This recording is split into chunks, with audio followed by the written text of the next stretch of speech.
how do we hold space for our significant other, a romantic partner? It can be very difficult to hold space for someone if you personally have not been healing. I'll talk about that in another video.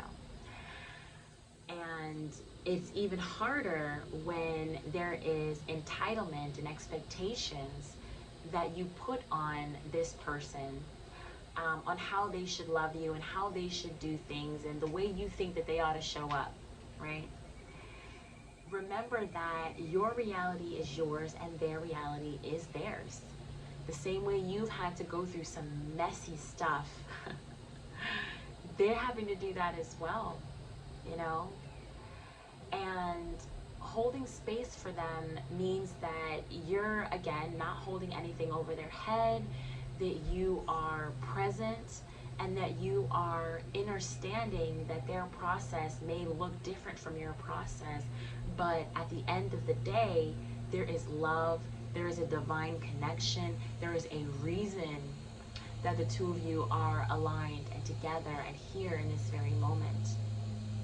I'll also say that it also can be hard to hold space for your partner if you have certain ideas of how long it may or may not last. Remember that everything is always happening in perfect and divine timing and order. So if it doesn't last forever, guess what?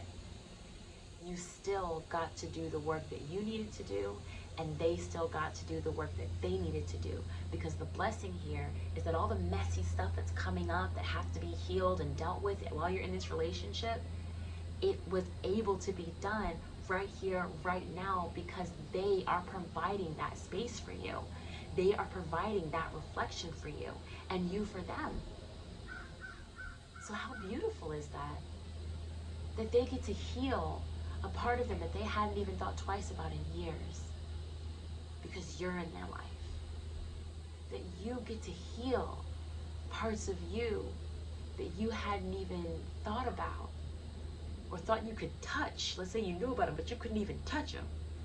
But you can now, because they're in your life. Hold space for each other. You have your mess, I have my mess, but I want us to do this together. That's what these romantic relationships should be about. Not all that extra stuff, like a freaking list. How many times have you been duped by somebody that met your list? Right?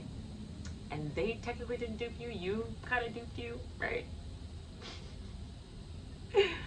But I hope this helps, all right? Blessings and peace. Namaste.